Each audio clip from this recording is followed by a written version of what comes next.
Hello and welcome to another episode of the Uncommon Energy Podcast. My name is Trainer Chip Ritchie, joined here as always by my co-host Azul GG from a little bit different of a location.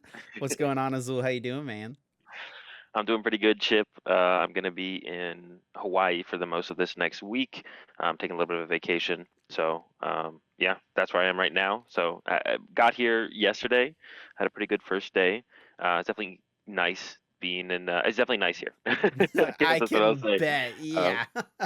Azul yeah, so out there enjoying the soaking experience. up the rays, getting a tan, getting a drink, sitting on the beach. You got some like big stuff planned? That sounds like a pretty fun time, man.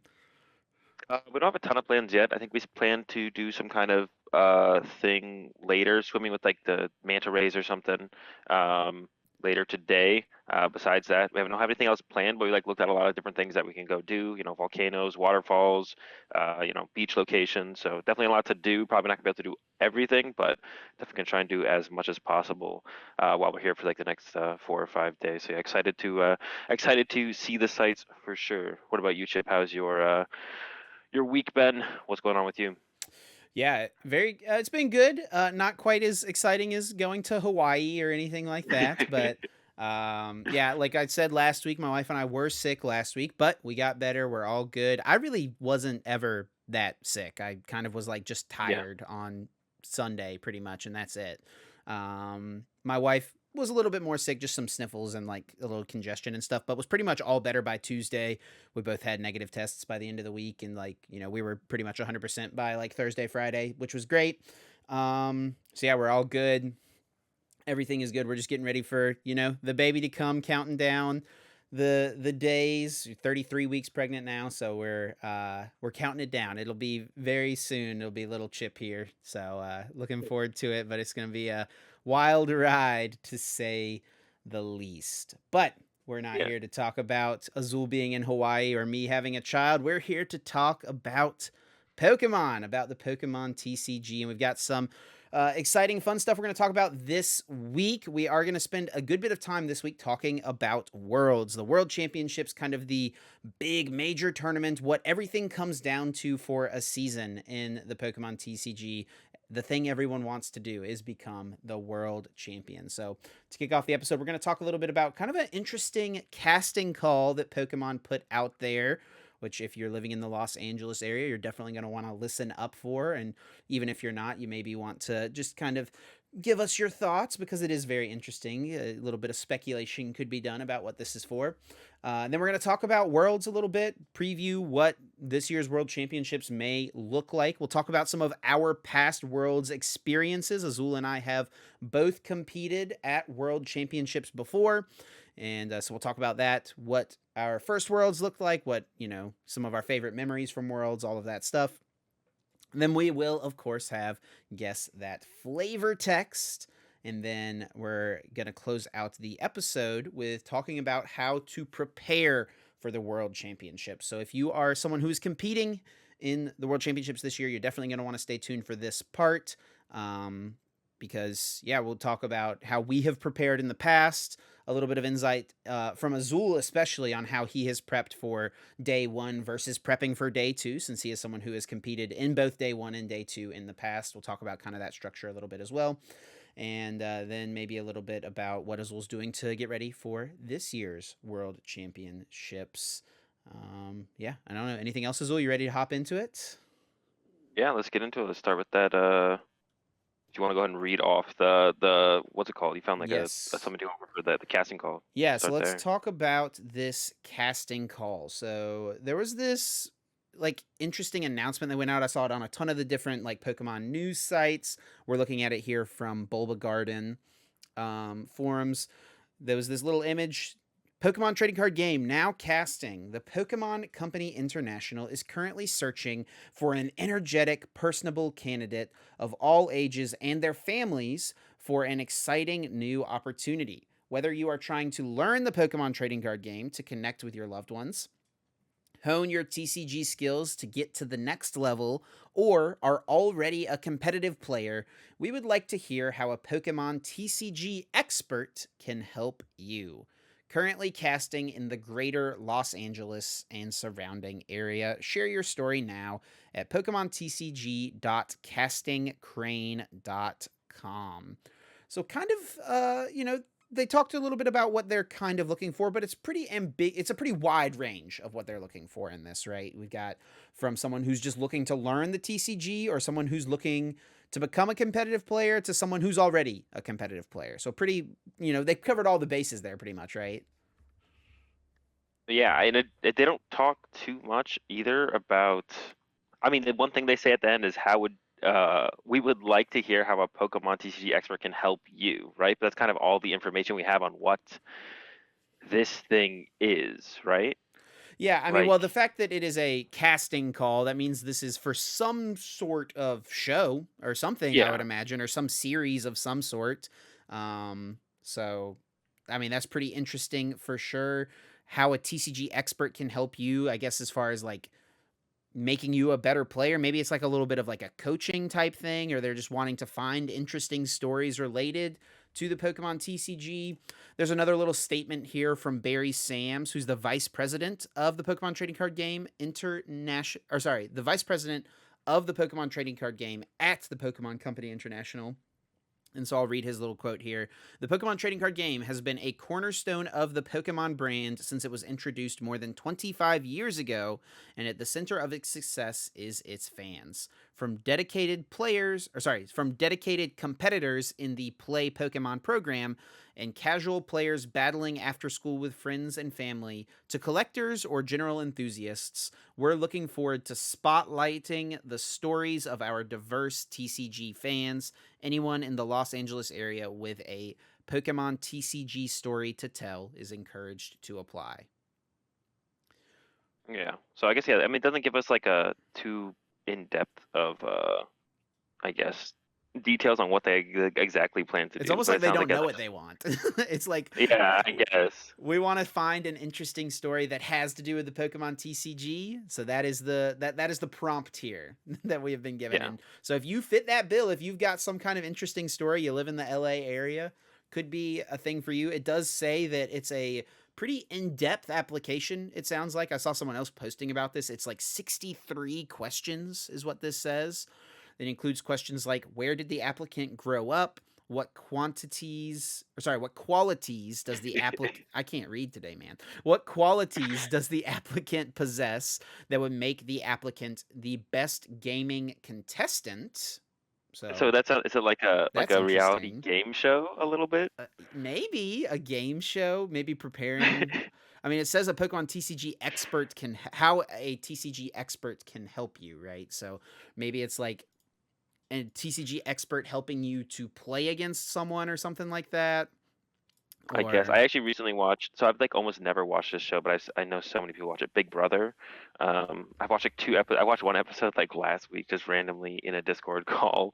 Uh, and I'd watched like one episode before that. But like that, like when I saw this and then I'd watch that episode, I was like, I wonder if it's gonna be something like that. I well, what's doubt the it, but premise? like I've I never kind really of. watched Big Brother. I do see people posting about it. What's kind of like the premise? How does the premise of that show kind of go? So it's like they get a bunch of people together who all live, in a house together, and then Typical every reality show week. type stuff. Yeah. Yeah, every week they play games, and then depending on how well you do in the game, you either are like safe from elimination, or you get to choose the people who are up for elimination, and then people get eliminated down to the top two people or whatever, and then the winner is the winner of the Big Brother whatever that season. So yeah, I saw this, and then I watched an episode of that not that long ago. It like made me think, is it going That's to be something like that? interesting. I don't think it probably will be like reality TV based. Probably more so just I don't even. I mean, I don't even Would know. that be They don't really entertaining? give us anything. It just be would I it would watch it. yeah, I don't know, but like, I mean, if you're talking, I think about it immediately from like the hyper competitive standpoint. Are we just gonna be seeing people play Yeah. Palkia mirrors constantly? Like if they fully prepped, or are they gonna throw kind of just random people in there with the league battle decks? What's it gonna be like? Yeah. I mean, if they just have like people like, I mean, it says like to hear how a Pokemon TCG expert can help you. So I wonder like how many people they're actually gonna have. Like, let's just say they took Tord, right? Like they took Tord, and Tord is like just teaching a bunch of people to play Pokemon. Like, I don't think I would watch that, right? But like, if they have something like more reality show based with Yeah, there has to be Pokemon a cards, story behind it, right? yeah. like I'd watch something like that. But yeah, I guess they really didn't give us too much information on what it's going to look like, and they did say like specifically, they are looking for people in like I said the Los Angeles area, so people like in California basically is what they're looking for. I mean, you gonna apply, bro? Like, I don't you're think not I really would close to quite. LA, but I mean, I'm not that far. I don't know if I would quite fit the criteria for something. Like it says, or already a competitive player, but I'm not sure they're looking for players who are like, at the top. I as don't know good what a. as me, right? Well, this is how.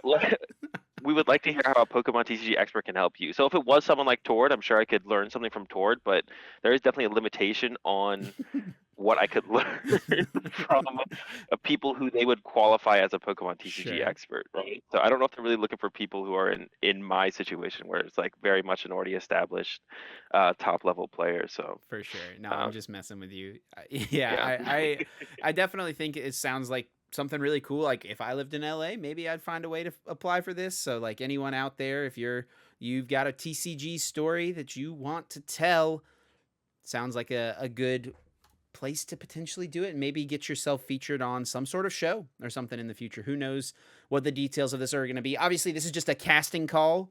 So all we know is yeah, that it seems like they are developing some sort of show about playing the Pokemon TCG, which is awesome, by the way, because that is, I mean, right now, the market for Pokemon cards in North America is like 99.999%, well, it's probably like 95% moms buying cards for their kids, and then like 5% collectors, and then like 0.001% people who play the game, something like that. So, like, yeah, a show like this that puts actually playing with the cards in front of a big audience is something to be really excited about, which we don't know exactly what it's going to look like. It's like just very early on, but from what it sounds like, it's something to be looking forward to, definitely. yeah. Definitely, it definitely seems pretty cool. I wonder where it'll actually air as well. Hopefully, it's That not is just on interesting. YouTube and it's actually on because I'm looking at the post on what's called Bulba Garden at the bottom. It says casting for the new series is being carried out by Front Foot First, a company with extensive experience in casting for reality and documentary series across a wide range of U.S. TV networks and streaming platforms, including partnerships with Food Network, History Channel, Nickelodeon, and Taco Bell. So I don't think it's gonna make it onto the Food Network or the History Channel. It might be airing across Taco Bells across the nation.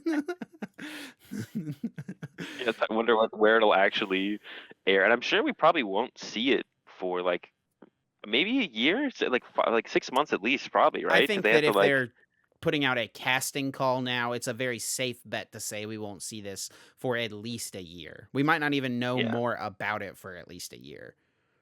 I don't know. The Pokemon community is pretty leaky though, so I wouldn't surprise That's if we true. know more than we should know about it. Once the people who are called to be part of this, actually get there. Oh, I'm So sure you there's never know. so many NDAs these people are going to have to sign that get like who people who actually go through with the casting call and all. Oh yeah, there has to be. Yeah. But It'd be very definitely very cool. cool, definitely very interesting, I'm excited and to see hope what it this actually ends up is. being. Hope it actually ends up being something that's like very like they could make something and it could just be very kind of uninteresting. You know what I'm saying? Like hopefully it's something that would even capture my attention and make me want to watch it. That's what I'm hoping for basically. Yeah, but honestly, I think more important than making you want to watch it is making Oh yeah, like, yeah, yeah. But I also want to be something I want to watch as well. sure, sure. But general audience capture is best. Yeah, if I hate it and then, millions of people love it, that's also good and it gets them involved in the Pokemon TCG. Yeah, I mean, I'm sure like anything like this, if it's done well, I think people in the Pokemon community, regardless of your position as far as how good of a player you are or how long you've been playing or how involved of a player you are, if it's produced well, I think everyone can find some enjoyment to watch something like this. Of course, all depending on what it actually ends up looking like. Everything at this point is still just speculation. Yeah, we probably won't hear about much of it in or for a while. But let's move on from that. It's definitely interesting, and we'll keep our eyes on it. If there's any news to share in regards to other posts or anything like that, we'll definitely be sharing it here on the cast in future weeks and future episodes. But for now, we're going to spend most of the time today talking about the World Championships, our experiences at Worlds, and what this year's Worlds may look like. Of course, this year's Worlds for 2022 is going to be held in London at the Excel Center. This is where Worlds was supposed to be in 2020. Of course, Yeah. ended up getting canceled due to the COVID-19 pandemic, everything going on there. But finally, we are making it happen, getting to 2022 World Championships 2 years later.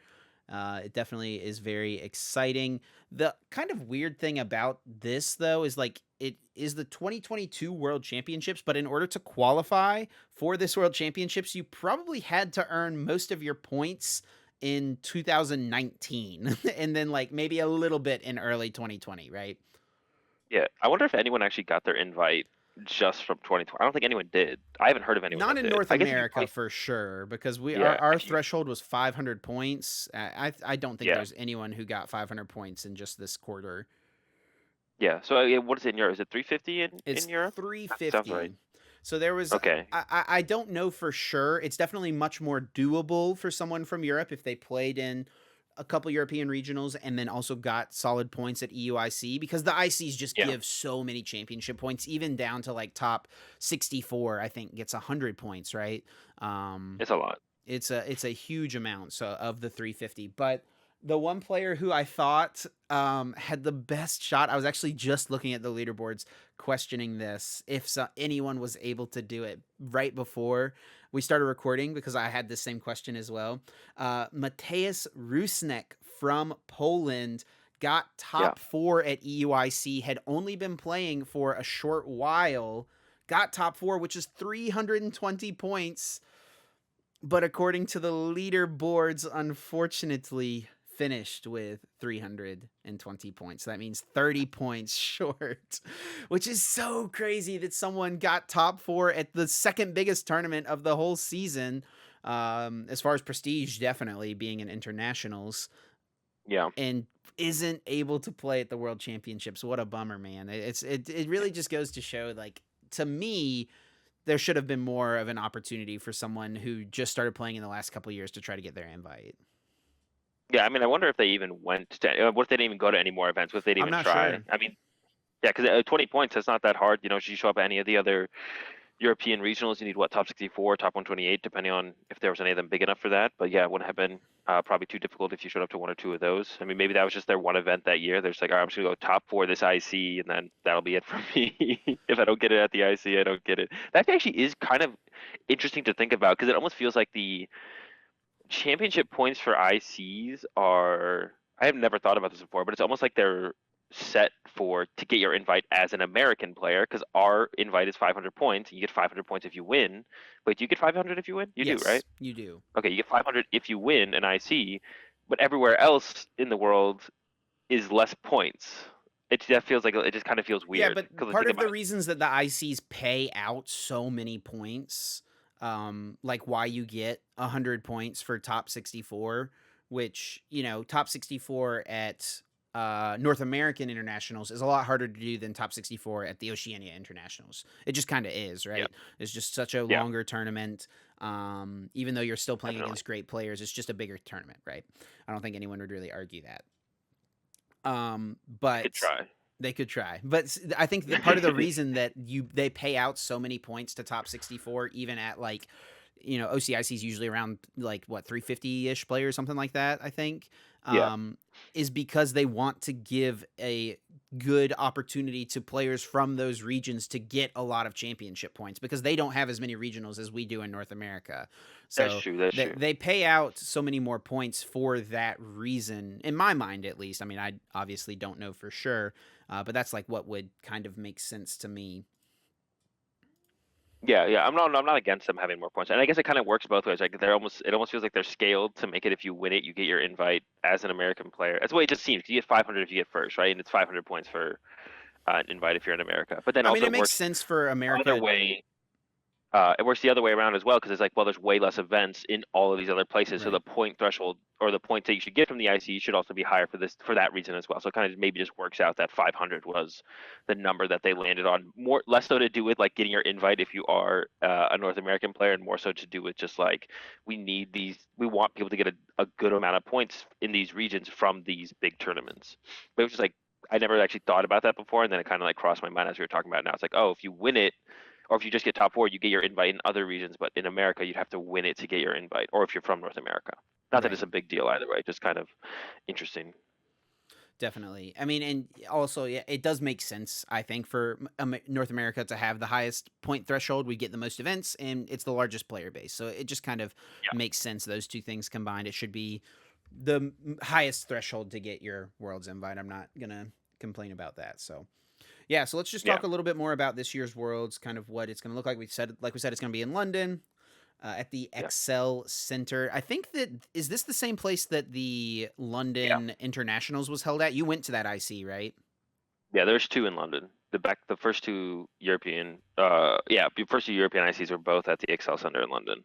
So it's a it's a nice center, I guess. Um, there's not too much. I guess the one thing about it, there's not too much like, if I remember correctly, there's not too many places to get food near it. But like nothing's really too far either. Like one time I stayed in a hotel that was like a couple blocks away from from the center itself, and the other time I stayed in an Airbnb on the other side of the river, by the O2 Center, which is like where the what's it called was held. Uh, the Olympics, right? Oh yeah, Or yeah. was one of the parts of the Olympics, the O2 Center. Hmm. And I stayed in an Airbnb on that side, and then we took like it's called a gondola or whatever. It's like a little thing that you get in that goes across the river. I forget what it's Yeah, called. yeah. It might be called a gondola. I think so. Yeah. Um, if I remember correctly, there wasn't like too many. The only thing that I can remember that being a downside, like it was a nice venue, but there wasn't too many places to get food if I remember near the venue. But besides that, I mean, it's a nice place, and I like London a lot. I'm a huge fan of. It's probably where I am at my life from what I've seen so far. London is probably my favorite city that I've ever been to, so I'm excited to go back. Yeah, I went to London after EUIC with a little vacation with my wife Brooke. We had a great time. It was so much fun. Loved visiting that city, and it has like the of all the big cities I've been to, like without contest, the best and easiest to use public transit of any Yeah, city. It is so incredibly easy to get anywhere in the area. It might take you a little while. You might have to make some changes, but literally all we did was on Google Maps, you can just search where you want to go and choose the public transit option, and it'll tell you what time all the trains are supposed to arrive to go through the gates. You don't even have to buy, they have it so you can buy like day passes and stuff like that, but all you have to do is tap your credit card or like use Apple Pay and tap it on the access point to get through the turnstile. I couldn't think of that word. And just go down into the subway system, and then you ride it wherever you need to go change. If you need to change somewhere, you go change, and it's just really easy to get all around. London was a lot of fun to visit for us. I unfortunately will not be at this year's World Championships because Worlds is about 2 weeks before our baby is supposed to be due, so it's cutting it a little too close, unfortunately, in order to make it to Worlds this year. So I was definitely a little bummed out about that because I would have loved to have been there, loved to have visited London once again, and had the opportunity to be at Worlds because it's a ton of fun for sure. The World Championships is an event unlike any other. yeah, definitely gonna be a good one. um, So we can talk a little so bit the next, about like day one versus day two. yeah, So it's a little different this year as well. We don't know the exact schedule, but it's going to be a 3-day event. Competition day one of Worlds starts on Thursday, and I think completes Thursday, from what I understand as yeah, well. And then day two will start on Friday and finish on Saturday. So you'll play Friday, and then some of the rounds will be played on Saturday. I don't know if it's because it's going to be like a day one, day two style, like a regionals, like a 9 rounds into 5 rounds. I don't know that there'd be enough players for that, would there? um, that's what everyone's been speculating. It's like there is a lot of people with day two invites now, right? There's 44 in Europe. There's 32 from North America. Of course, not everyone from North America is going to go, but most of the European players, I assume, would go. Plus, there'll be all the people in um, day one, and you know what they do at Worlds is they don't pick a set amount of rounds before the tournament starts. They will Right. adjust it to try and get a certain amount of players from day one to day two. So they could make it that you have to go like 5-2 to get from day one to day two, or 4-2, right? Like they can pick a number of rounds and set a record. You don't, they, it's not, they don't follow the round system that they do at every other tournament throughout the year. At Worlds, there's a certain amount of players they want to get from day one to day two, and they will set a record and an amount of rounds that you need to get to achieve that, so they can try and hit that number. So I assume they're going to try and hit that 256 number in day two to have it be the 9 rounds into 5 rounds. That's a number, right? 256. No, it's like, Oh, is is it it more than that? I thought it was 256? 256. I I thought it was 256. I can pull up the Because isn't rules like and seven resources rounds while we. like? Because 7 rounds is like 70 something people, isn't it? Yeah, I'll pull Or it up real quick. 64. I'll 64 is find it. 7 rounds. It's in here. 64, yeah, 64 is 7. 128 is 8, and then 256 is 9 plus day 2 of 5. Or maybe you need 257 to hit the plus day 2. I don't know what the calculation is, but I'm pretty sure that's the number. It seems like that's the number they're going to aim for. And like I said, at Worlds, they pick the round number. They pick the round number and what you need to qualify. I think based on that It's number they're trying to hit. 227. It's 227. 227. Oh, okay, so That's even the less. number. So So 227 players into day 2, which I guess is reasonable for them to hit that. I don't know how many players it will be competing in day 1, but yeah, it's different from every other tournament of the year, because the way, like Azul said, they set a match point for you to get to, right? Effectively, they set, like, in 2017 you had to get just 4 wins in day 1. It was yeah, 6 rounds, so you had to go 4-2 or 3-0-3. And at the World Championships, this is something people always talk about. Day 1 specifically, a tie is effectively a loss. A tie does you no good for the most part. yeah, 3 ties Um, is hard to get. it is hard to get 3 ties. So usually you want to try to play very briskly. I mean, you want to do this anyway in Pokemon tournaments, right? But you want to try to play at a pace that you can finish 3 games, especially if you think one of the games is not going to go your way. You want to scoop very quickly if you think a game is not going to go your way, because you want to have time to get those 3 games in. But yeah, the way it works is, so in 2017, for example, you had to get to 6. You had to get to 4 wins. There were 6 rounds being played. If you went 4-0, you didn't have to play the last 2 rounds. They removed you Yeah, from the tournament. Once you get to whatever match point they set, you get removed from the tournament. So if this year it would most likely be something like, 5 wins out of 7 rounds, maybe it'll be 6 wins out of 8 rounds, something like that. Once you get to that record, they will pull you from the event. And then you've yeah, automatically made it to day 2. yeah. And then you can leave. You can hang out for the last couple of rounds. But yeah, you just don't need to do anything anymore. And do we have the numbers? I'm sure we have the numbers, but how do you know what they are? The numbers for how many people qualified from each region? I mean, I I'm can trying to figure like it out real guesstimate. quick. I'm So trying to like in US and Canada, I can pull it up real quick. I guess we because I should wonder if have. this is going to be like the smallest or one of the smaller day ones we've ever had. Because it's not in North America. Because like I'm wondering like how many Europeans qualified versus how many uh people from North America So qualified. in North America, we have 208 players qualified, and Hmm. a lot of them will probably not go. It'll probably be, Yeah. I think even 150 is probably a lot of players that would Yeah, go. I don't think we're gonna have 150. I've actually seen like as many tweets of people tweeting out, "Oh, I made it to Worlds and I'm gonna go," as I made it to Worlds, but I'm not gonna go Yeah. because Also, it is a big trip for a lot of people. So a lot of people, yeah, who did qualify will definitely not be going. I'm looking at the rankings here. 208 is Derek T. Got in there right at 500. We got to pour one out, though, for Anthony Bruno in 209th, who finished with 499 points. Oh, That's the a big 99. feels bad. Pour one out for sure. Over in Europe, the threshold is 350 points, and it's a lot more players qualified, which was kind of evident early on in 2019 that a lot more players were going to qualify for this year's Worlds, because obviously it was being held in Europe. So, the Yeah, home region is usually going to have the widest representation. So, a lot more players were playing that maybe wouldn't have normally previously, because they were fighting for that spot, right? yeah, go Um, get those extra 50, 100 points or whatever. well, actually, now I say that, but looking at it, 204 players from Europe qualified. So, actually, Oh. still more Americans qualified. Yeah, well, still, yeah, like you said though, like a lot more opportunities for points in America That's as true. opposed to And there will Europe. still So be more Europeans at Worlds than North Americans, North America, almost yeah, definitely. for sure. And then Yeah, in yeah. Oh, Latin yeah, for sure. America, I believe the threshold is 250. Yep, 250 for Latin America and Oceania.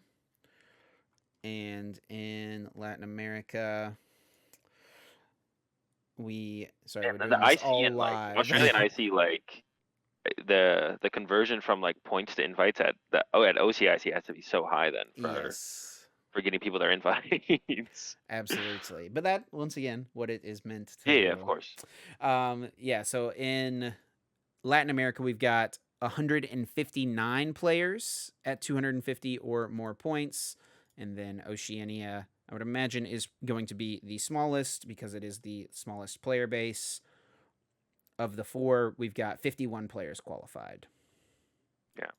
I imagine not many from Australia are going to come over. Obviously, everyone with the travel awards or like the grinders just outside of them will probably be making it, but that is probably quite a trip for them, I would imagine. I imagine flying anywhere outside of Australia is pretty expensive. So And then for just the get out of Middle Australia. East and South Africa, we've got 250 players qualified, the fifth and final rating zone. So, sorry, they need 250 players? 250 points. We have 6 players Oh, qualified. I was like, So, sheesh, what the heck? my Most mistake. players qualified. My There's a lot of mistake. tournaments going on over there that I didn't know about then. They should have their uh, own Pokemon website where they have all their tournaments listed. and then not listed here, there will also be players from Japan at the World Championships, and I Yep. also believe from other parts of like Asia Pacific region. They have their kind of own thing going on now as well. So I think like from Singapore and stuff like that, they'll have their own qualifiers for the World Championships. I really don't know exactly how their structure works. I don't really know how Japan's exactly works as well. I just know that there's always a decent amount of players in day two from, these other parts of the world because they like have another system to auto qualify for day two, right? Yeah, like I don't even know how it quite works over in Japan. Like I think it's like if you qualify twice or three times, you get a day two invite or something. Because the way you qualify is just by placing in a tournament in Japan. You don't even need to like. I could be wrong on that, but I think you just need like top eight at certain tournaments, and then that's your world invite. Yeah. I could be incorrect on that. It So I think if you is just something do, like that.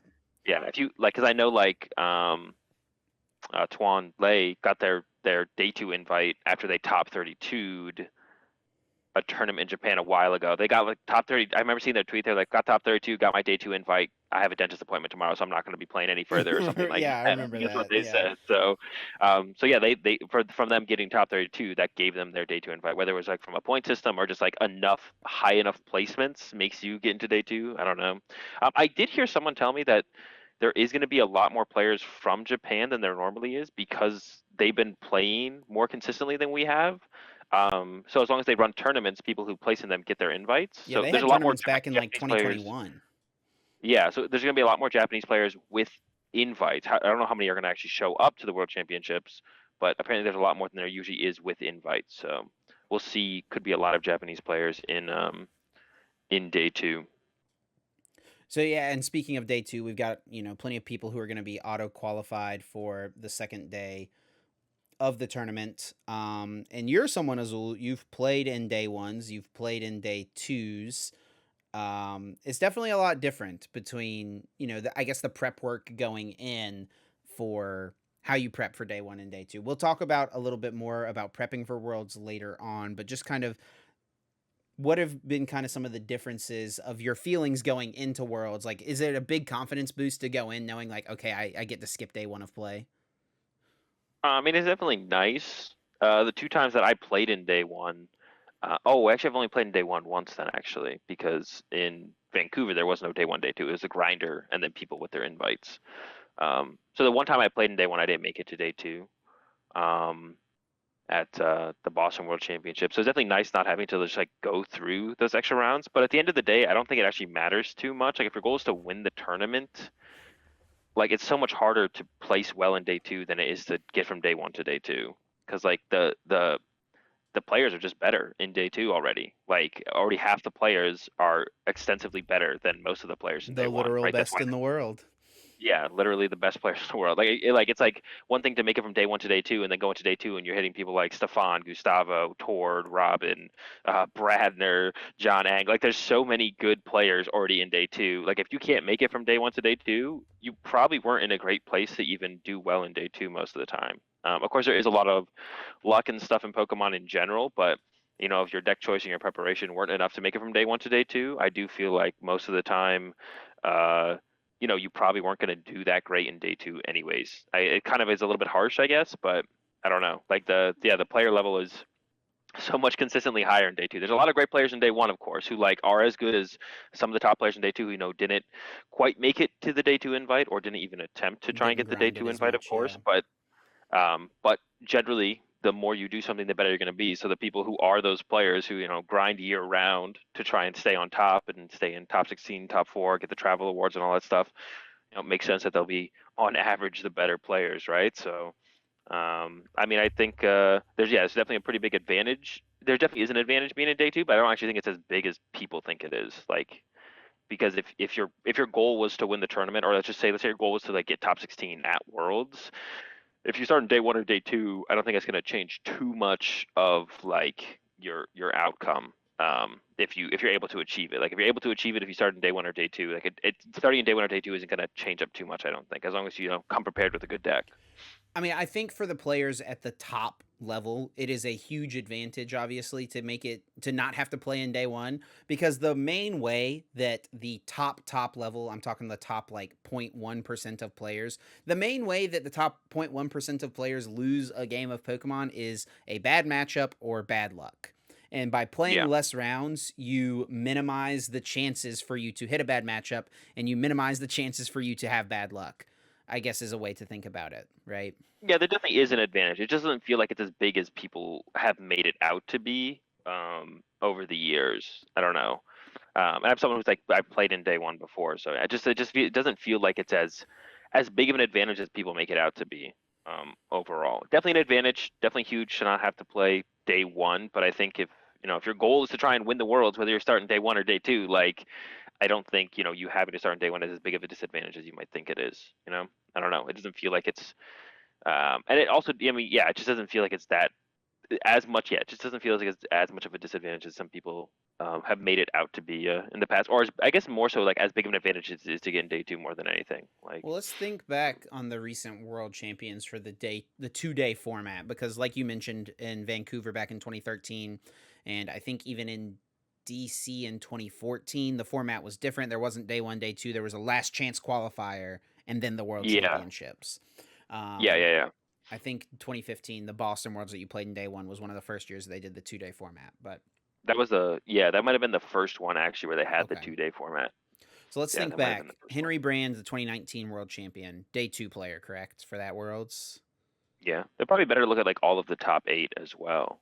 Yeah, I guess that Um, would be. I mean, everyone's hard to goal do is to them. win, Well, I right? mean, one I can reference right now is 2013 Vancouver Regionals. Jason won from the grinder. So, like, and that's back when the grinder, if you lose a single match, you are out of the tournament. And Jason Glasinski won out through the grinder and then went on to win Worlds that year. So, like, that's harder than just playing in day one. Because if you lose a match, you are done. You cannot lose a match. Yeah, you can And of course, start Jason 0-1 Glasinski, at Worlds day 1 now and still make it to day 2, still win the yeah. tournament, right? Of course, Jason is one of the best players in the world, but that's still quite the feat. Actually, I don't even know how did Jason not have an invite that year. Is maybe the better question. Was that an ELO year? We could talk about the history of the No. past rating systems in a whole other episode, to be honest, because there was some wacky stuff that used to go on back then. Yeah, the ELO system ended in 2010 or 11. I don't remember Oh, which okay. which year it ended. I think it was ended in 2010, but then 2011 was still top 40 with championship points, so it's still pretty bad, but was not as bad as ELO. The ELO system was pretty bad. Okay, so we can just move on, talk about a little bit of our world's experiences here. And so I've only qualified for 2 worlds. I'm definitely a little bit less I haven't been playing quite as long as I guess maybe people would think I have been. My first Worlds was 2017, and I played in 2018 Worlds. I didn't qualify in 2019 because I spent a lot of time casting at like the grassroots level. I went to a lot of regionals, but I casted most of them. Now, granted, I did still try for my invite that year, and I did come up short. I played in a handful of regionals. I got top 30. I think at one of the regionals that year, I got like top 64. Like I think I finished 33rd, so outside the money and outside the 30 top 32 points. But I had a couple other regionals where I like picked bad decks, didn't quite go my way. Definitely could have still qualified. I think I finished like 50 points short or something like that. Yeah. um and then I didn't qualify this year because obviously all the regionals I was also casting. I think I only played in one regionals, was like the Knoxville regionals. I got top 60 or top 128 at that. But You yeah, played at Atlantic City, right? yes, Atlantic City. Yes, I casted Yeah, yeah. Knoxville. Knoxville was like a Oh, grassroots okay, yeah, yeah. stream. That's what it was. Yeah, I think Atlantic City was the only one I played because I played the same deck as Grant, who ended up getting second, Yeah. losing to you. But you, Azul, you've qualified for quite a few more world championships, right? Yeah, so I've qualified for um, Vancouver, and then I did not qualify for DC. You say the That years didn't, because people might not know like yeah, so what. 2013 Yeah, was Vancouver Regionals. I qualified for that one, and that one, um, what was I gonna say?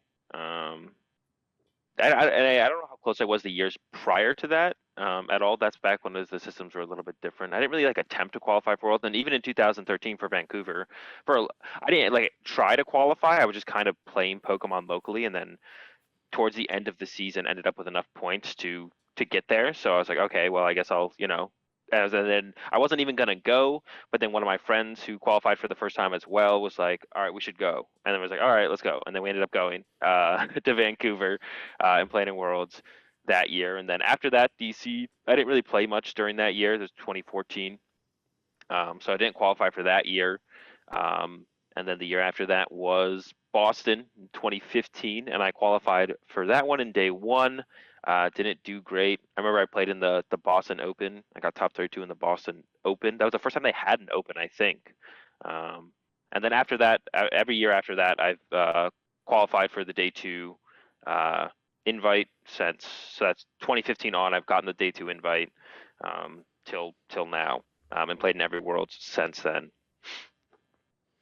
so um why don't we take a little bit of time here to talk about our first world championships and like a little bit of our in-depth experience, because it's something, I don't know, I mean, worlds is just special in general, but like your first worlds, the first time that you worked for something and it pays off, you get that invite, it feels really nice. 2017 was my first invite, and it was a little bit of a wonky year because they dropped the CP invite threshold halfway through the season because Oh yeah, it was super high. And I think we got to like 3 months before Worlds, and like 10 people had qualified for Worlds or something like that. It was like really bad. Like it was made more difficult than it needed to be.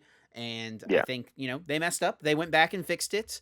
But it was a little weird because they went back and added more points to previous finishes, and then they also lowered the bar of how many points you needed to get.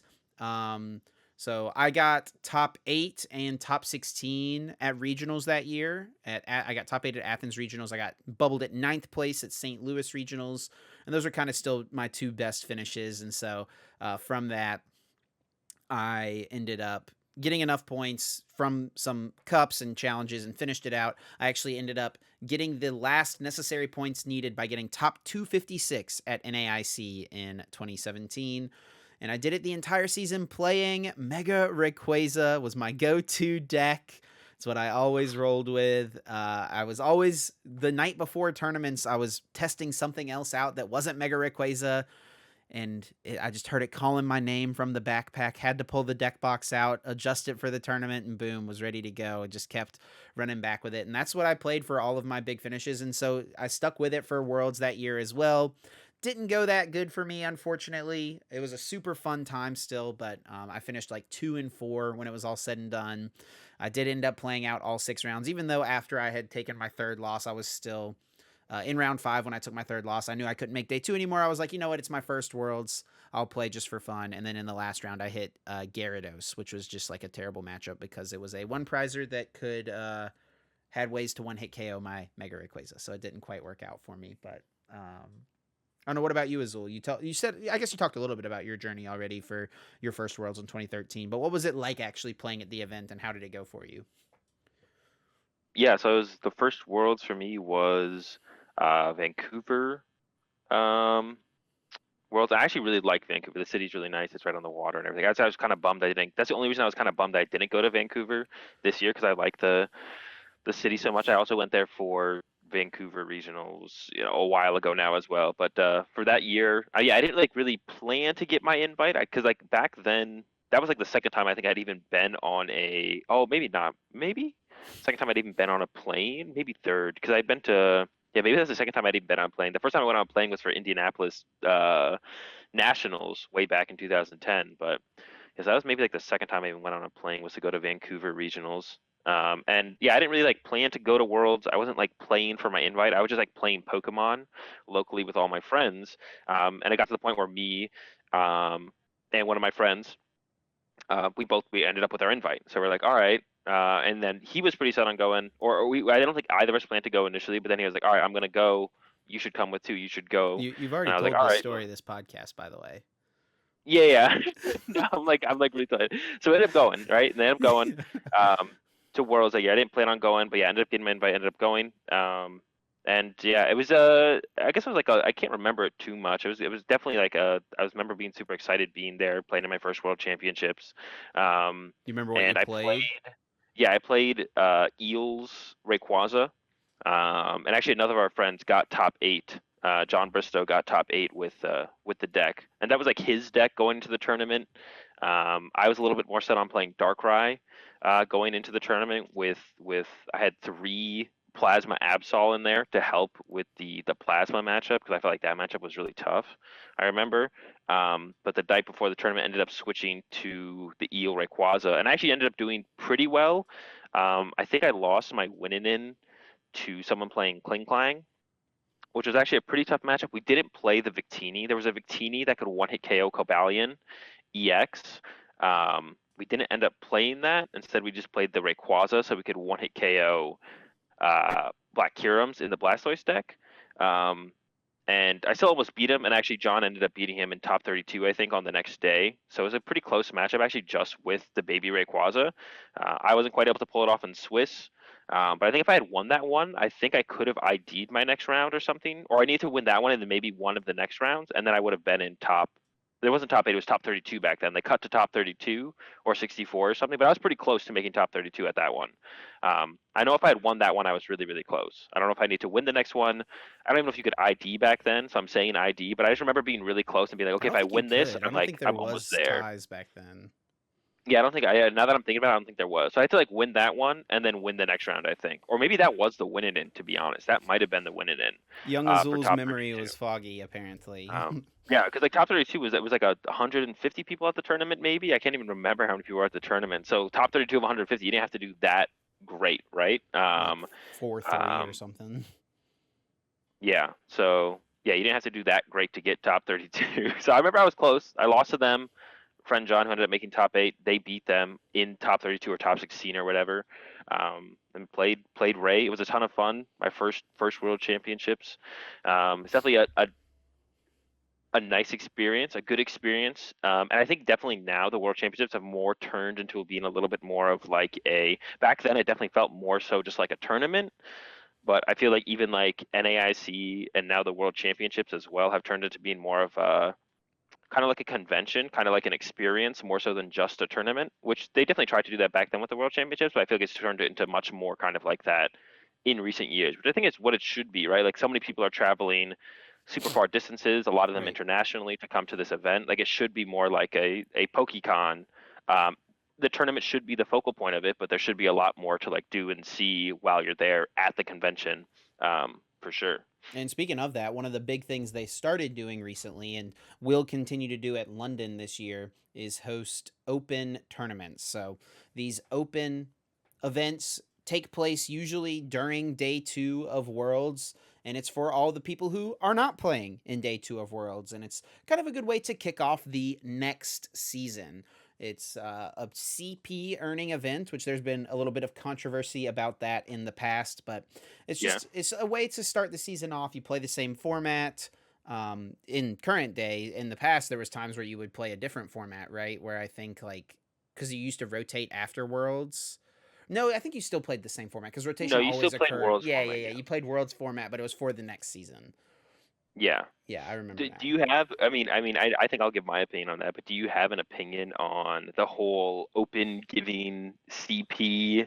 Because like a lot of people made a big fuss about it when the open first. Not even maybe the first one. Maybe it was like the I think the 2017 one was where the big fuss kind of started. yeah.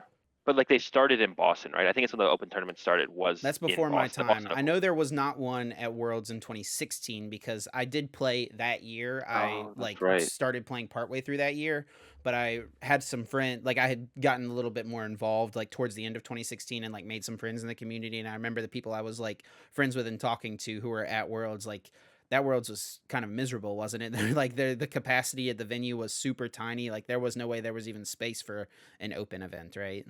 That was Anaheim, right? It was San Francisco.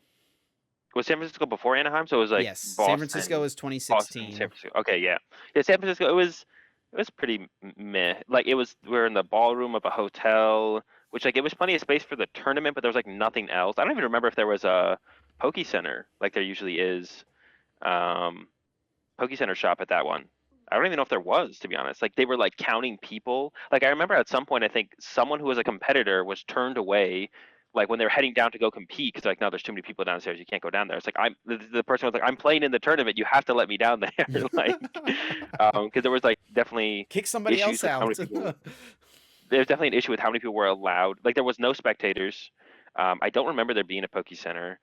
Yeah, there was no spectators. Don't remember there being a Poke Center. And then they were being like super strict with how many people were in that area, which it was a fire hazard, right? But it was like Pokemon probably should have just booked a bigger venue overall, right? I think that's the real problem there. It's not that they were their guidelines were too strict. It's that the guidelines were in place and they should have done something better. Yeah, I forgot there was even an open. There was an open, not an open, and then there was another open. And since San Francisco, there's always been an open now, right? So I guess it's Right. pretty safe to assume. Although it would be nice if the open information was put out a little bit earlier. I'm sure a lot of people would appreciate that. I don't understand why it's not.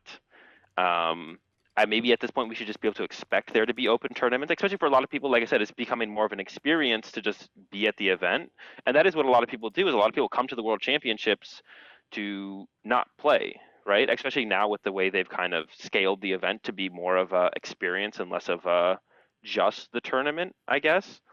Um, and especially if these people are players, like I'm sure they would all love to participate in the open tournaments, right? But it's hard to want like maybe that would be an incentive to go, but it would be nice to know that as soon as possible. I guess in this situation they've given us a decent amount of time, but still, right? Like I feel like it'd be nice to know, or just could they even just set it as a standard and be like there will be an open tournament at every World Championships from here on out.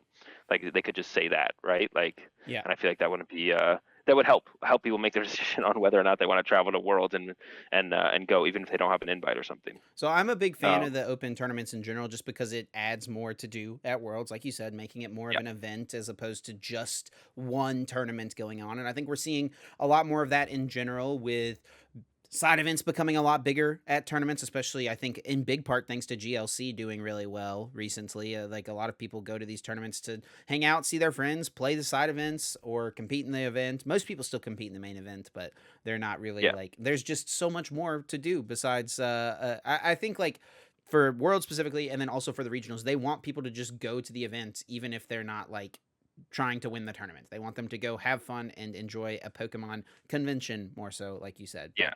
But as far as the open tournaments awarding CP that count towards the next season, honestly, I don't see that big of an issue with it. I don't know. Like, I wonder if you could go back and find the results and see like how big of an impact it really has on the rankings for the next year. Like sure the person who wins gets 200 points, second place gets like 130 or something like that, right? Or maybe top 4 gets 130, second place gets 160 maybe.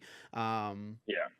but I mean, sure, like the top few people, it'll have somewhat of an impact, but overall, I think it's just giving a few people a good jump start on the season, a good little, and for many people, it's going to be their first competitive tournament. Some people will go to Worlds and they will be spectators. They'll watch the event, and then they're like, you know what? Yeah, we'll play in this open tournament, and it'll be kind of their first exposure to what competing at Pokemon looks like.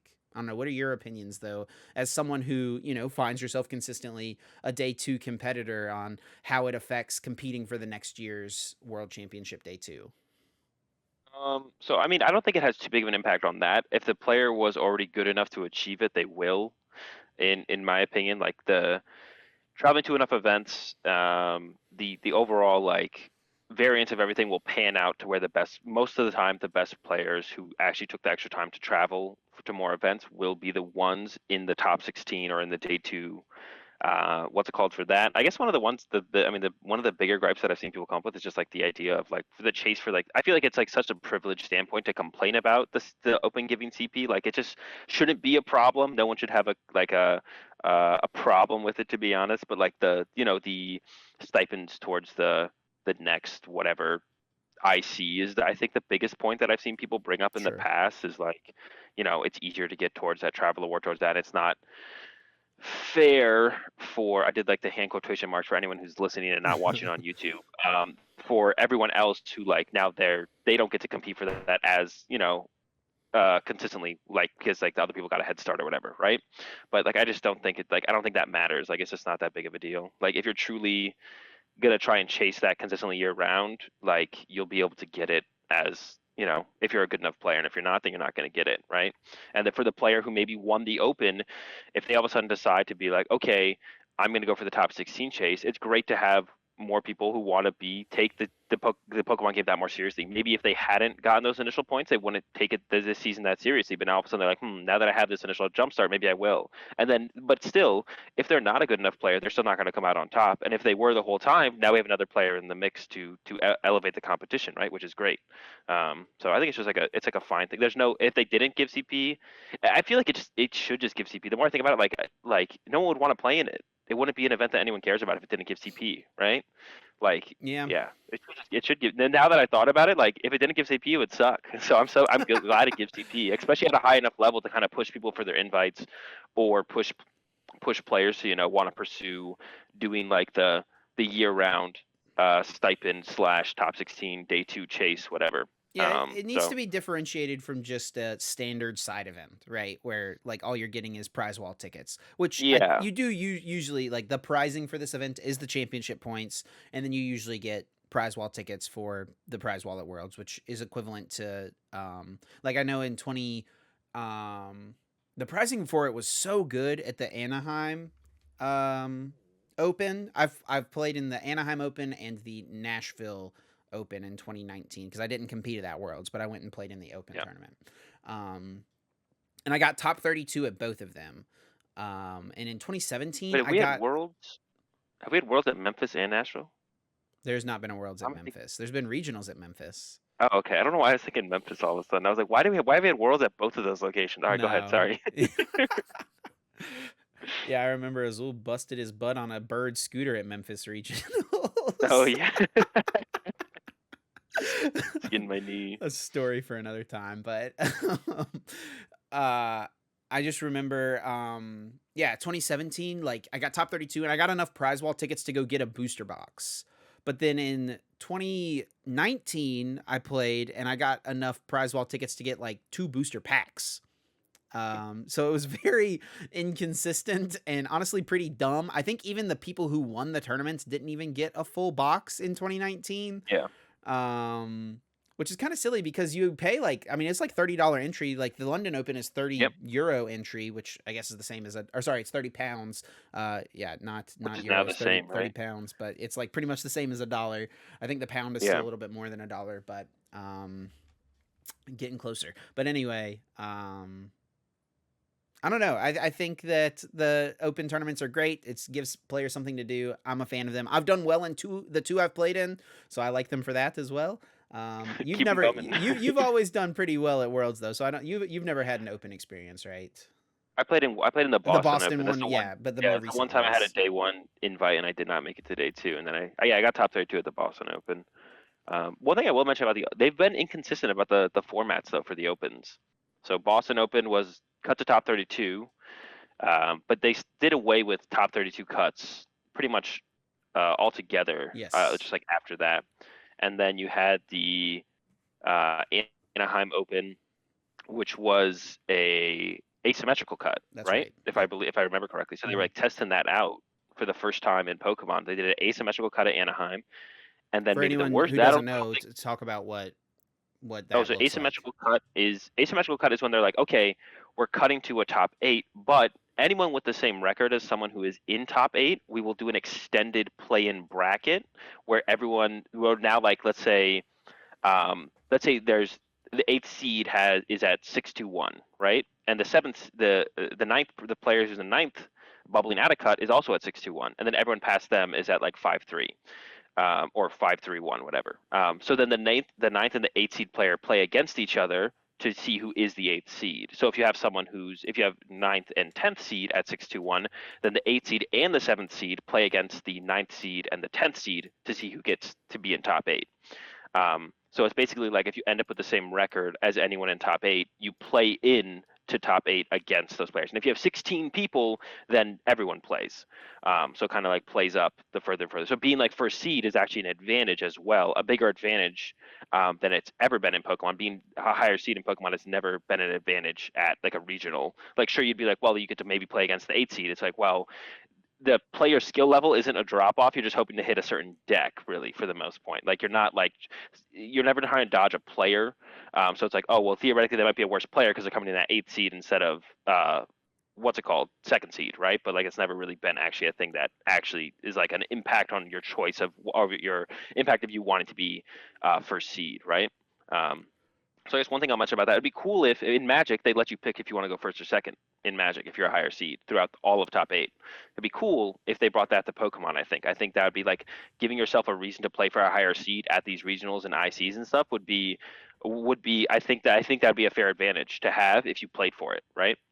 But yeah, that's asymmetrical cut where they like if you have the same record as someone who is in top eight kind of extends down to the last person with that record. It eliminates the bubble, right? Which is always Yeah, it like basically eliminates the I bubble. think is like the worst feeling in Pokemon Yeah. whenever you Well, I think have the same amount of match points as the person who made top 8, but you get ninth yeah. place on something you didn't really have that much control over, which is your opponent's win percentage.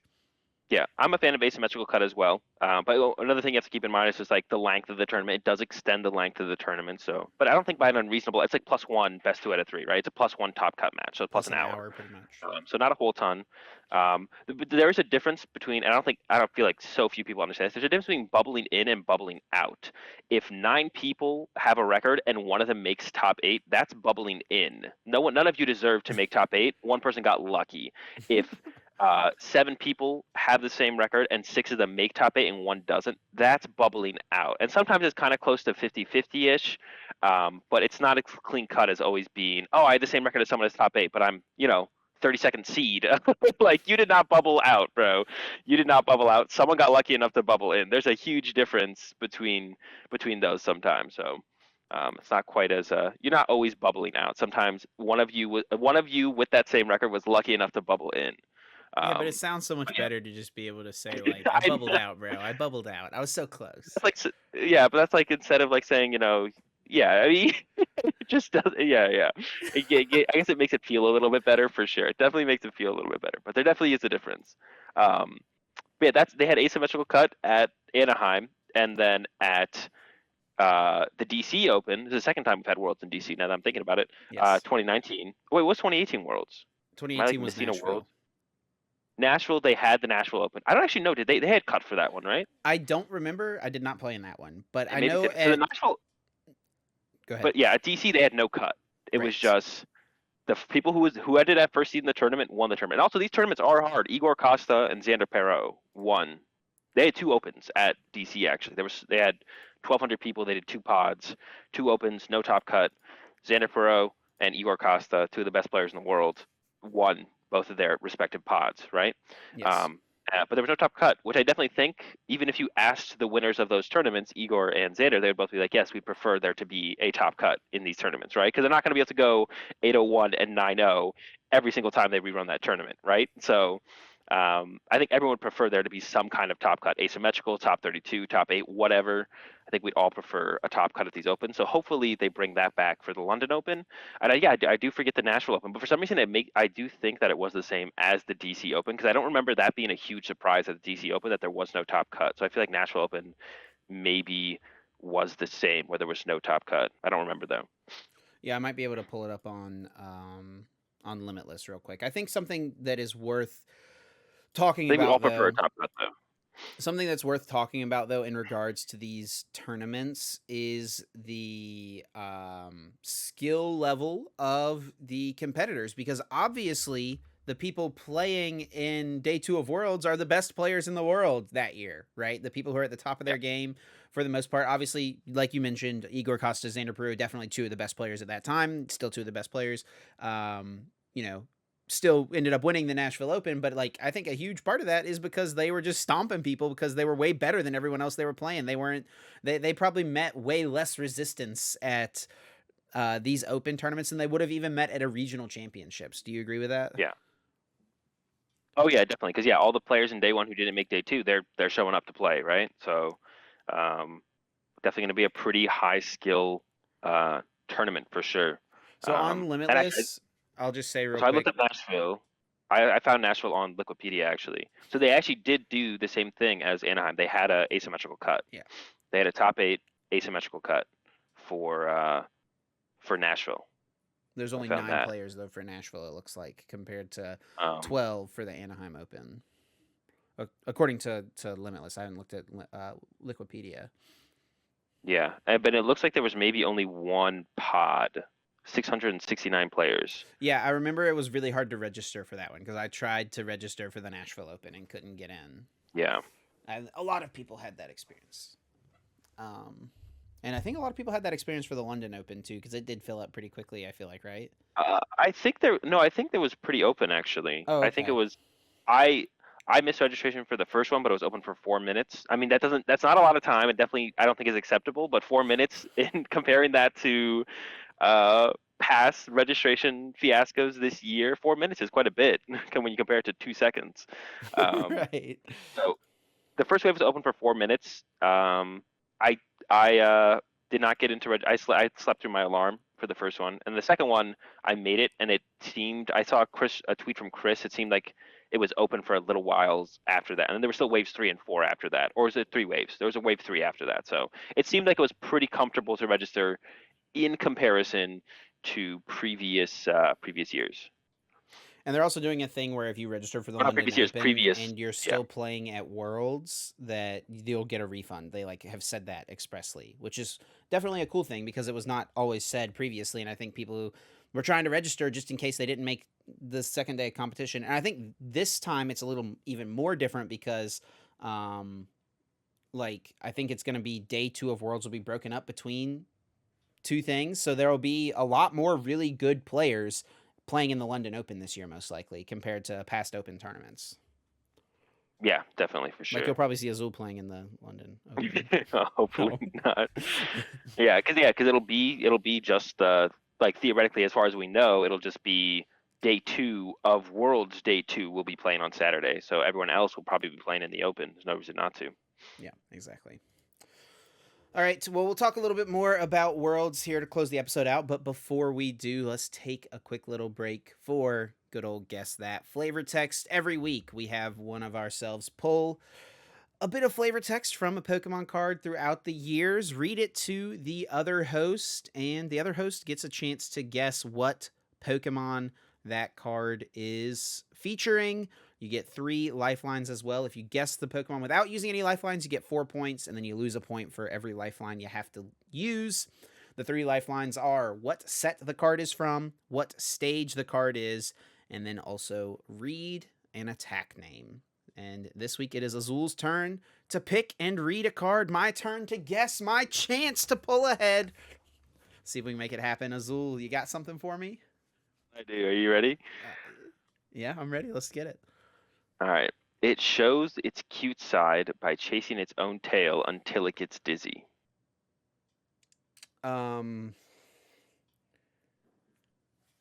I am pretty sure I know what Pokemon this is. I'm pretty sure. I almost just want to straight up guess it. Um, my initial thought is Zigzagoon. Zigzagoon's one of my favorite Pokemon, actually, from Gen 3. Gen 3 is my favorite generation of Pokemon. I always used a Zigzagoon on my team because you caught it really early on in the game and it had the pickup ability. It just picked up useful items for you as you're playing throughout the game, pick up rare candies for you and stuff. And his animation in the game, he runs around in a circle, chasing his tail for a second. Um, I I'm gonna use a lifeline here, and I'm gonna have you say what stage the card is. And if it's a basic, I think I'm just going with Ziggy. It is a basic. All right, let's lock it in. Zigzagoon. No. You're so confident. All right, it is not Zigzagoon. Come on, man. All All right, well, right, let's so do you the ready? other two lifelines then first. All right, doing the other two lifelines. Let us know in the comment section on the YouTube channel how far you get, or if you've Come already gotten it on. before or after the basic guess. It is from Plasma Storm, Oh, there's not a Zigzagoon in Plasma Storm. Should have asked that. and it has the attack Triple Slap. See, if I'd asked that attack, I would have thought it could have been Zigzagoon too. Yeah, Um, I was just hoping you wouldn't guess the set, because like if he guesses basic, or if he asks for the stage. yeah, Lock yeah, it because I in. thought it was a basic Pokemon anyway. Yeah, I don't really know what this is. I mean, I think of other Dizzy Pokemon. I think of like Spinda. I also don't think there's a Spinda in Plasma Storm, but I could be wrong. I don't know. What is it, Azul? It's Giddy. Is what? Skitty. Skitty. Skitty. I just heard itty. No, Skitty. Okay. Yeah, Skitty not from not super close Plasma to 7. Storm. Yep, I I feel like it's didn't get that wrong. one, unfortunately. Whenever we're super confident, we're always wrong. Like pretty wrong. I feel like it's bad. Once you know you're super confident in something, you should just assume it's not Look how whatever you dumb were this card confident looks, man. Just like, look at this dumb little Skitty, bro. You couldn't have picked like the good Skitty that you use in GLC at least. The fake As out it did it have. Skitty. I like the flavor text. That's why I picked it. It shows its cute side by chasing its own tail until Oh, it gets are all of dizzy. them It's the the same? I same. think all of them are the same. Oh, there's one other different one. The other Skitty one is actually I'm not gonna say it just in case one of us uses in the future. We'll save it. We'll save it. Yeah, Okay, most okay. of, most of them are. It shows its cute side. Yeah. Well, didn't work out for me this time. I've guessed the wrong. Oh wait, Skitty's a Gen 2 Pokemon. No, Skitty's a Gen 3 Pokemon. I guessed the wrong Gen 3 normal type basic, unfortunately. Unlucky. Azul totally knew that both Skitty and Zigzagoon were Gen 3 Pokemon. I did not know. All right. Although Well, I don't know. The Skitty's pretty old. It's probably close to Gen 3. Once you said Zigzagoon was Gen 3, it's like, oh, I wonder what Gen Skitty is. And I was like, was it Plasma Storm? Is that what I said? This one came from? I was like, that's pretty old. That might be Gen 3. all right. Well, let's wrap up the episode here by talking about prepping for Worlds. So we've talked about day 1 versus day 2. And I mean, I think probably the obvious thing that anyone would tell you when it comes to preparing for any tournament, but definitely for Worlds, is to test and test a lot. Find a group. Find people that if you don't know where to like find people to test with, anyone who you've maybe traveled to a tournament with this year, or anyone from your area who's also qualified for Worlds, or even if you just have friends who you play Pokemon with normally who aren't qualified for Worlds, maybe get them to play some games against you using one of the top decks and just really practice a lot. Try to consider what you think the meta is going to be. We've got some great things to reference. Obviously, the online tournament's still happening. The North American International Championship is going to be a great thing to reference, even though we didn't have the Pokemon Go set for that. There's still going to be plenty to pull from that last event. And yeah, just test, play a lot of Pokemon. Something that a lot of players do, and I think Azul, you have done this before, is usually like getting to Worlds a little bit earlier than normal, or like maybe leading up to Worlds, just testing a lot more heavily with your regular group.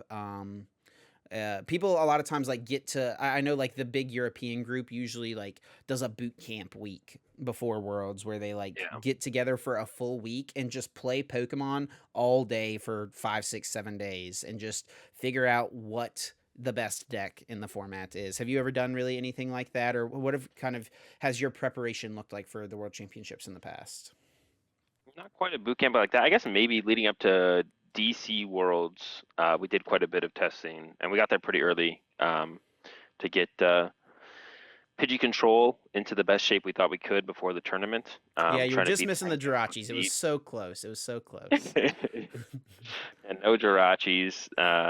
Tested a lot of the Malamar matchup, that's for sure.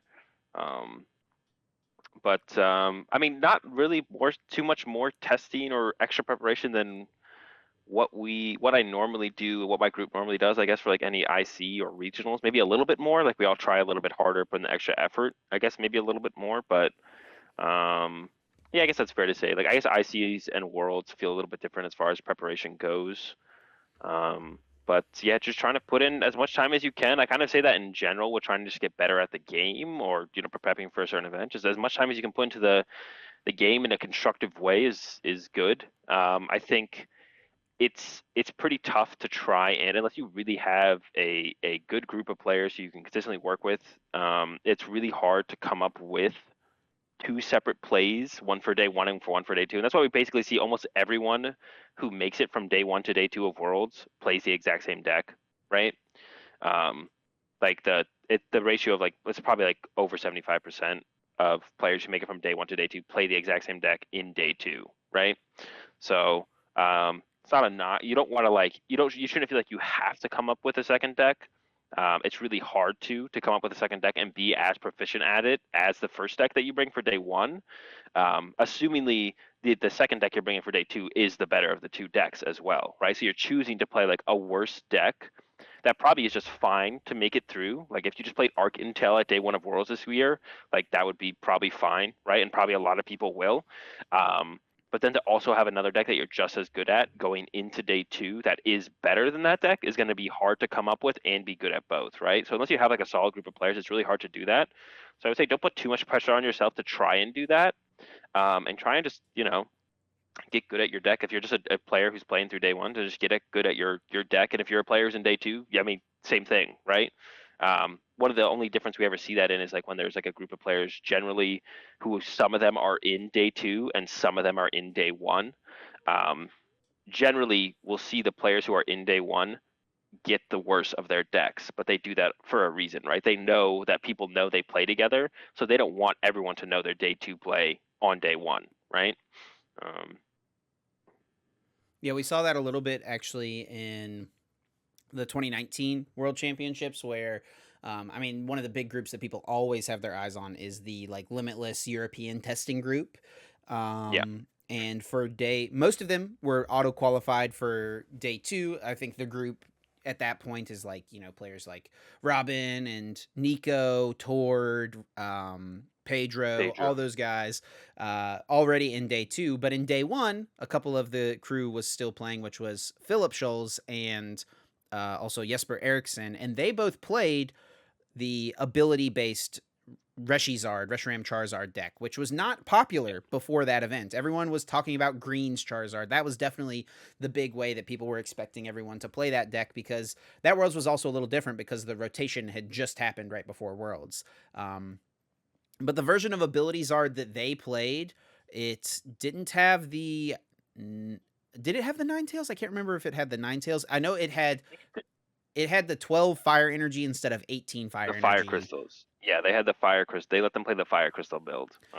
And then And that's in actually day what. two, Tord and all of that, everyone played the 18 fire energy build with the Victini Prism Star, which Tord ended up getting top four with. And Yeah. Kaya Well, ended up Robin winning actually the played. senior division with. Yeah, Robin actually ended up playing Mewtwo. I played against Robin in Oh, that that's right. tournament Yeah. that year. Yeah, Robin played Mewtwo that year. So that was maybe, I don't know, maybe that was their top two decks. I think it's what most of them played was the ability Zard or the Mewtwo deck though.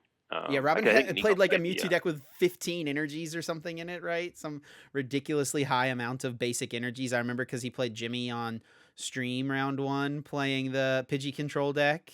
And yeah. it was like, man, this is tough. He's got a lot of energies and the Turbo Strike, right? Like, just keep bringing them back. Yeah, that was definitely a deck we were underprepared for going into that. It wasn't a deck that was really on our radar with the Pidgey control, so that was definitely something we were underprepared for. Because I lost to Bert on stream as well, um, playing the Mewtwo deck. I think it was after I don't know. I played against Bert and Robin. I don't know which who I hit first though. I think I hit Robin first. I don't remember. Um, but yeah, definitely not a deck we were super prepared for with the Pidgey control. But yeah, I mean that's like the that's like the only time that comes up drastically. I mean, if you have a group of players, I think something that is like getting a group of players to work with in general, not just for Worlds, but if you plan to be like pretty competitive and go to quite a few events, like it's a huge advantage to have. Only if you're kind of all on the same page and like kind of working on the same deck to play for each tournament. I think if like you have a group of players, I mean it's better to have a group of players you work with than not, but if you just have a group of players and you just all show up with your deck for the tournament and it's like 6 players with 6 different decks, like there's almost like not even that big of an advantage to be gained by having a group of players besides like playing against each other, right? Because but if you all show up and you're all like, we're all going to play this one deck, let's play through the matchups with it, and let's get this deck as good as we possibly can, and all learn the matchups. That's where the advantage truly comes from having a group of players. But if you all show up with your one deck and you 6 players, 6 different decks, there's actually not that big of an advantage to having a group at that point. But if all 6 of you show up with the idea of trying to make a couple decks as good as they possibly can be, maybe like 2 decks specifically for Worlds to play in day one, and then switch it up for day two to what you think is the better deck, then there's an advantage to be had there for sure from having a group of players, right? Together, working on the same thing. But if you all show up working on 6 different projects, what's the point of being a group at that point, you know? So when it comes to choosing what deck to play, it can definitely be a little daunting. It's a big decision because it's like the big tournament that you've worked all year or 2 seasons effectively for many players at this Yeah. tournament to get to. So I mean, and obviously, I think the biggest choice that you can make at any Pokemon tournament is what deck to choose. Like deck selection is a huge factor in how well you can or can't do at an event, preparing for the meta, preparing, your deck with certain techs for certain matchups, all those things. Um, for 2017 Worlds, I talked about this earlier. I had played Mega Rayquaza the entire year, and the night before Worlds wanted to play. I think I wanted to play like a Zoroark Break deck, which Zoroark Break was not as good at Worlds as it was at NAIC. But then right before the night before day one, I was just like, you know what? I'm going to stick with Rayquaza. It's what I've played most of the year. I'm going to stick with what I know and hope that that helps me. And I think there is some benefit to sticking to what you know really well, but I also think that sometimes it's worth recognizing when something is not as strong as it once was. And I think at that point, Rayquaza was always kind of in an interesting spot, and it did okay at that World Championships. I think a few players got top 16 with it actually. But I ended up, hitting some tough matchups. There was a lot of like Decidueye Necrozma decks running around out there, some Tapu Koko spread type things, and I hit both of those decks. And sometimes the meta just has shifted a little unfavorably for something that might be your favorite. So I think my advice from my experiences in the past is like be okay. Obviously, be well tested, but be okay switching off of what you have known very well all year. Yeah, there definitely is like a balance. I guess maybe the best way to put it is like it's best to play something you're comfortable with up until the point where the deck you're choosing to play is so bad that you simply picking up a deck you're completely uncomfortable with but is so much better would net the same result, right? Like if your expected outcome from playing the deck that you know really well is top 64 and then you Mm-hmm. picking up a new deck you've never played before And then you and get your top playing 64 would be still. the hindrance to it playing well would also be top 64, it's way better to pick up the new deck because if you can just pick up on how to play it at an efficient enough level, your goal your ceiling with it could be to win the tournament, right? Right. But you're basically setting your ceiling with the deck that you know really well at top 64, right? The ceiling with the new deck is could be winning the tournament, and the expected outcome maybe for your comfortability with the deck would be around 64. So basically, you're netting the same result from playing a deck you're super comfortable with or playing a brand new deck. But the brand new deck ceiling is winning the tournament, right? So why would you not just like pick up the new tournament? So there is a point where comfortability does become a detriment to your result, irrelevant of how perfect you play with that deck versus how poorly you play with the new deck, right?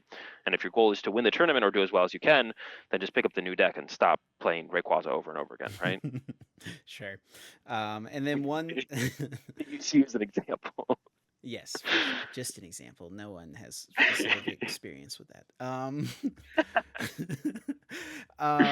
And then one more question I actually am curious to hear from you, being someone who's played in day one and day two. When it comes to prepping for day two, would you say that you usually have the deck that you want to play narrowed down to like a couple choices before day one? Do you already have the deck picked before day one? Like, how much do the results of day one, what players make it in, slash what decks make it into day two from day one? How much of an impact does that have on your final deck selection for the actual tournament starting with day two? So it could definitely change up tech cards a little bit. So the biggest thing is that, like I said, 75% maybe plus of players who make it from day one to day two play the exact same deck. And then there are going to be outliers. If you look at someone like Jesper or Philip Schultz, if they play in day one, you would assume the deck that they're playing is actually going to be different. But you can get a pretty good idea on the rough estimate of the meta of what is going to be the most popular decks in day two. Because not only are the most popular decks from day one that make day two going to be played for sure, but there'll probably also be a decent amount of players who are in day two who will also play those decks, right? Because they're popular and good, right? So stuff like Palkia and Teleon, Arceus and Teleon are probably the two standouts right now.